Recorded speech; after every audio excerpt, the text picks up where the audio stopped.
Okay, so that doctor saying that Nicholas Godejohn was on the autism spectrum and he believed it was a disorder level 2.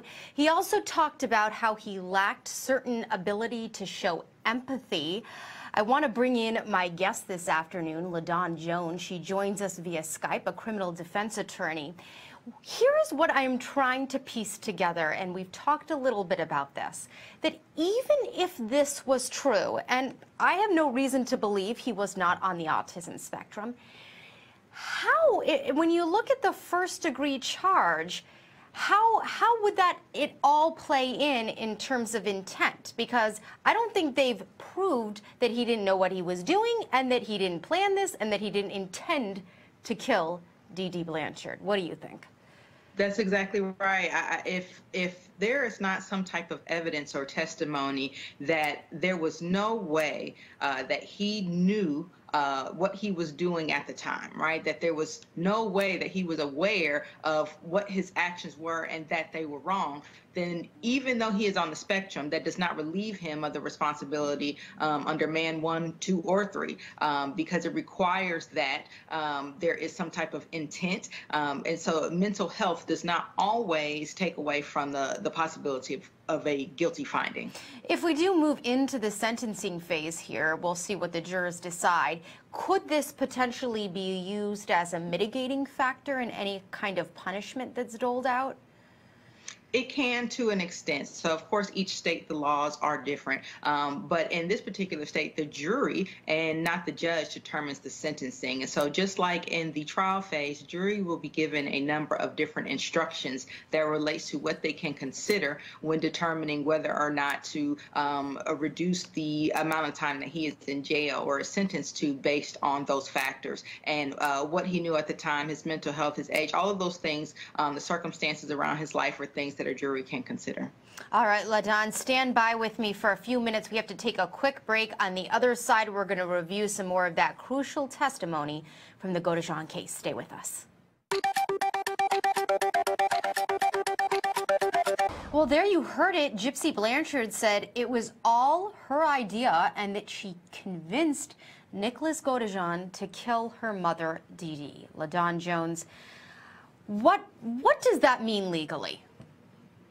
Well, it does not change the culpability of a person simply because someone else asked them to do it. As the previous guest mentioned, it still looks at whether or not this person planned to do it, whether they knew what they were doing at the time. And the fact that he came and traveled the long distance showed that he had the mens rea, or the intent to actually commit the murder. So it does not change whether or not he is culpable or not.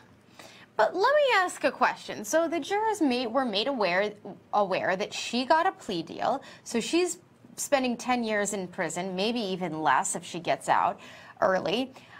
She got second degree. And here, this guy who has autism, according to experts, was convinced by this woman, is getting the much harsher charge and much harsher punishment.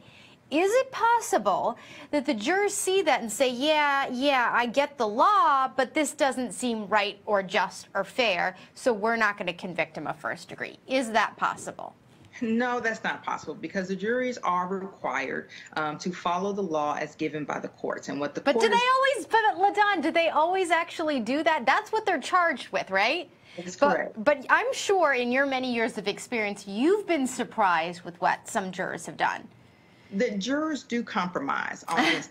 They compromise because they are concerned, but you know, a lot of times jury compromise cases, they have factors in there that allow them to look at the law and still say, well, I still think this person is not guilty for these reasons. I don't see that here. See, in this case, we know that Gypsy was not in the room, right? We know that Gypsy was hiding in the bathroom. We know that Gypsy stopped him, according to her, from committing rape on the mother.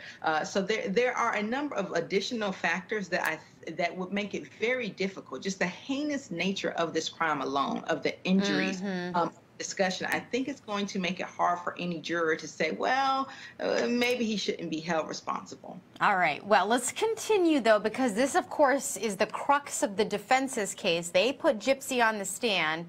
Let's listen to more of what she had to say.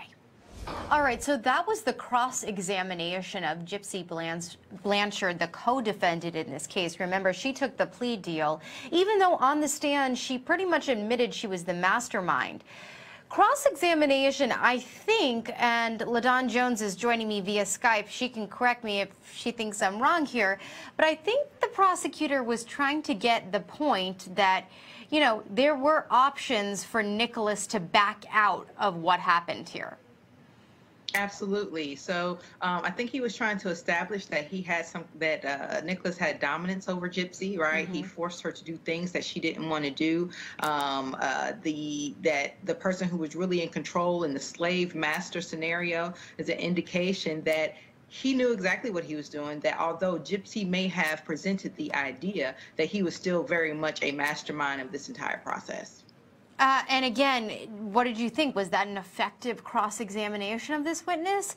You're walking a fine line here in terms of how, you know, hard you go at her. Well, you know, in this particular case, although I think jurors will be sympathetic to Gypsy and her circumstance, when you start to carve out these very peculiar activities that these two participated in. And by the way, sorry to interrupt you, on our screen now is one of the messages that Gypsy on the stand, two of them, that she admitted she posted. There's some swear words there, so sorry about that. But basically, she said she posted it because she wanted someone to check on her mother.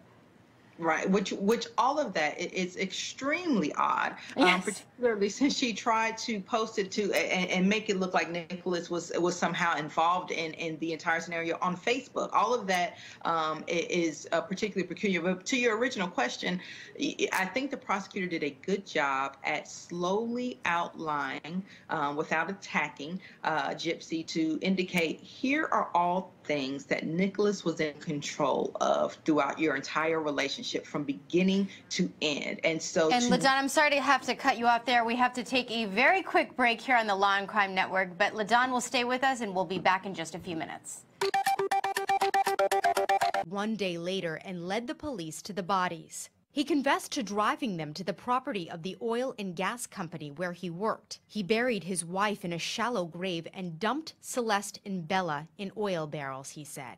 Watts admitted to killing his wife, but claimed he only did it after she killed the children, aged 3 and 4. He stated he saw Shannon actively strangling them on the baby monitor, but when he arrived, they were both dead. Watts' plea deal spared him from the death penalty, though he faces life in prison. For the Law and Crime Network, I'm Rachel Stockman. And it's such a tragic story as you see those pictures of those two little girls, only 3 and 4 years old. There are some breaking developments, though, in this story. According to the Denver Post, Chris Watts had a girlfriend, and the Denver Post spoke with her. And she talked about all of the lies Christopher Watts told her. And she also spoke about the fact that on the day his family vanished, he texted her saying they were gone.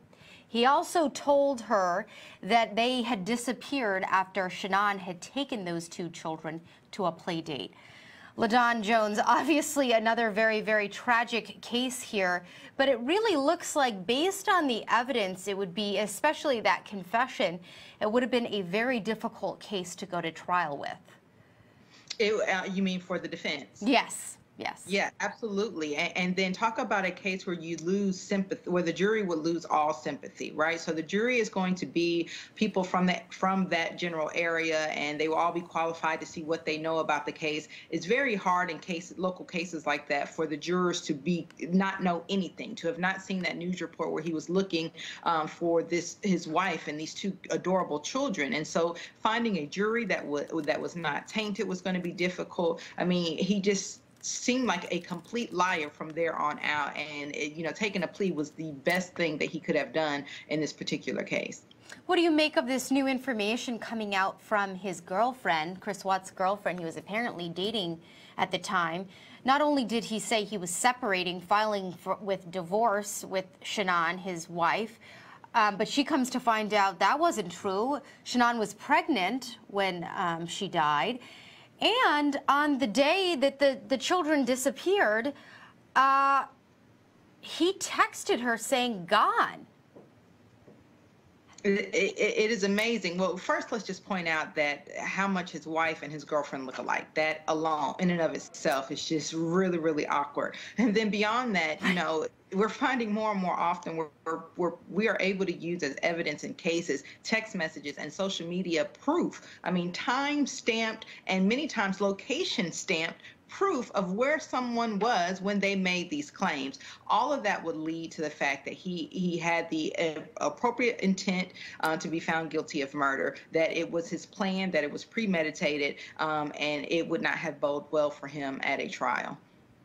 Yeah, and you know, part of where we thought the defense was going, and we alluded it to a bit in that pre-taped segment that you saw, was that he was trying to say at first that he killed the wife because he saw the wife killing the children on a baby monitor. So basically he was so upset, and that's why he killed his wife. I find that pretty hard to believe if that is where he was trying to go with this. Particularly when you throw in the girlfriend scenario, right? If there's not evidence that the wife found out about the girlfriend or that there was any other signs of some type of mental psychosis or anything of the sort, it just sounds completely implausible. And, you know, the physical evidence in this case is either or. It would show it very clearly if the wife was, in fact, involved in any way in injuring the children. It would be as clear as day once you looked at the blood stains and just all the different things that may have occurred in this particular case. All right, so thank you so much, LaDawn. We're going to transition just a bit and take a look at some of the other crime stories trending across America. Here are today's top crime stories trending on Law&Crime.com and across the country.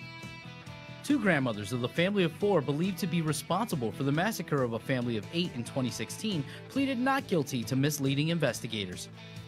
The two women, 65-year-old Rita Newcomb and 76-year-old Frederica Wagner, the parents of 48-year-old Angela Wagner and her husband, 47-year-old George Billy Wagner, respectively, are accused of lying to a grand jury.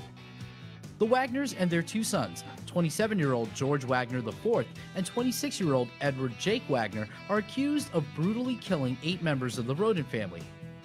Edward Jake Wagner shared custody with one of the victims, 19-year-old Hannah Roden, of their now 4-year-old daughter at the time of the slayings, and authorities believe the killings were over a custody dispute. Newcomb and Wagner now face charges of felony obstruction of justice and perjury. Authorities in Pennsylvania released footage of 2 suspects who reportedly entered a home armed with a meat cleaver and terrorized the residents. The 2 suspects can be seen entering a home in Littletown's borough before attacking possessions inside and striking a resident with the meat cleaver. That resident, Eric Maxis, says the male intruder ordered the female suspect to kill his wife. The wife was able to escape the home and call authorities. The 2 suspects fled the scene and remain at large. Authorities in Florida claim Nicholas Cruz, the man accused of the mass shooting at the Marjorie Stoneman Douglas High School in Parkland, Florida in February, reportedly ventured to a McDonald's after the shooting and asked the brother of one of his victims for a ride. Cruz confessed to the shooting that killed 14 students and 3 faculty members on Valentine's Day earlier this year during police interrogations, and reportedly told authorities he requested a ride from John Wilford, the brother of one of his victims, Maddie Wilford. Maddie was one of dozens of students who were shot but survived the attack. Cruz now faces 17 counts of first-degree murder and 17 counts of attempted murder. Those were today's top crime stories.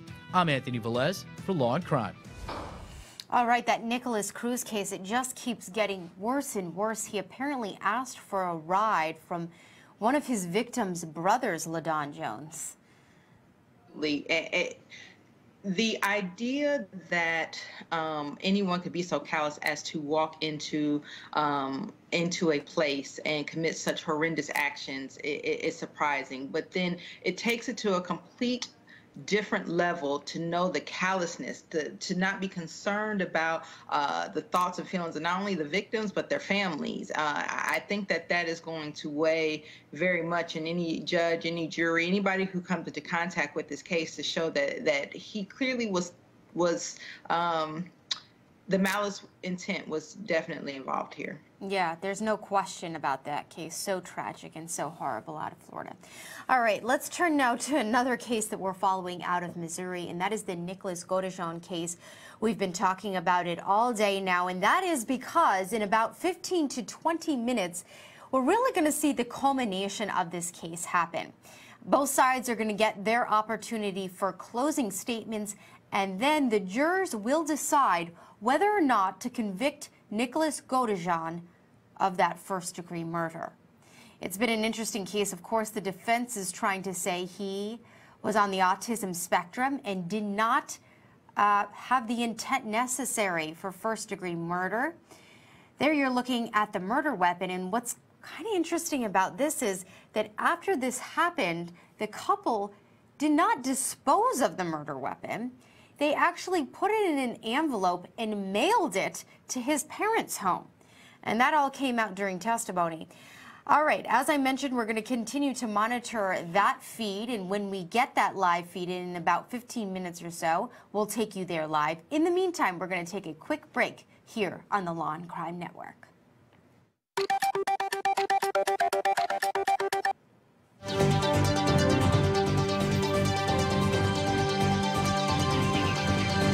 Welcome back, everybody. We have some breaking news in that case that we've been following out of Colorado. Chris Watts, the father who confessed to killing his pregnant wife and their 2 children.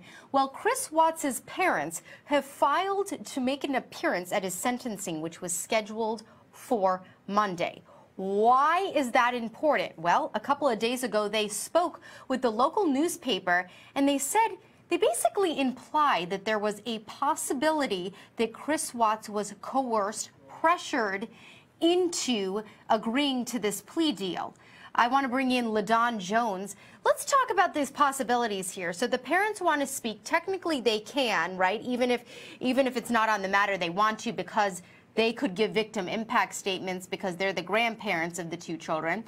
But where do we run with this idea? If the parents are saying Chris Watts was coerced into a plea deal, could he potentially withdraw? So whenever someone takes a plea deal, the judge goes through a litany of things that the person has to agree on the record, that they know that they are freely and voluntarily entering a plea, that they are entering the plea with a good understanding. The court also does an inquiry as to how far did they go in school, can they read and write the English language, and so it would be very difficult at this point for them to prove, if the judge has gone through that entire process, that he entered the plea unknowingly. However, if that is the case, he does have the option of filing a habeas and doing some other official filings. The parents simply just coming in to make that claim is not going to be sufficient. And it's gotten a little bit contentious after the family gave that interview to the local station. Shanann's family also released a statement saying Monday evening the parents of Chris Watts gave an interview in which they attempted to defend their son. In doing so, they felt the need to make vicious, grotesque, and utterly false statements about Shanann. Their false statements, however hurtful and inaccurate, will never alter the truth about Shanann and will never alter the truth about the crimes committed by their son, Chris Watts. So this is the background that we are now dealing with going into this sentencing hearing on Monday, which we have been approved here at the Law and Crime Network to stream live, and we plan to do so. I can only imagine things might get heated potentially during the sentencing hearing. You have 2 families who are really at each other's throats. Well, you know, this is not uncommon. I will tell you, clients don't always tell their families the truth. And here we have a man who has now lied to his wife. He has lied to a girlfriend about his wife. He lied on the media about what happened to his wife. And so it is not unreasonable to think that he's probably telling his mom and dad, I really didn't do anything, but my lawyers told me I have to take this plea because if I don't, I can go to jail for the rest of my life. So I would not be surprised if mom and dad of the defendant don't have all of the facts related to what really happened, and that he just has not been able to be honest with them about how he got into this predicament. Yeah, and they're also claiming that Chris Watts, I'm just kind of perusing this article as we're speaking, that Chris Watts' defense attorney shut them down. They shut them down when they were talking to Chris. So I think where we're going with this is the parents of Chris Watts are going to try to make the argument that Chris Watts' attorneys were not giving him good advice and pressured him into this deal with prosecutors. And again, that deal took the death penalty, which is an option in Colorado, off the table. LaDawn, this is certainly going to be very interesting to watch. As I mentioned, we'll be streaming the sentencing here on the Law and Crime Network on Monday, so stay tuned for that. In the meantime, we have to take a quick break. We'll be back in just a few minutes.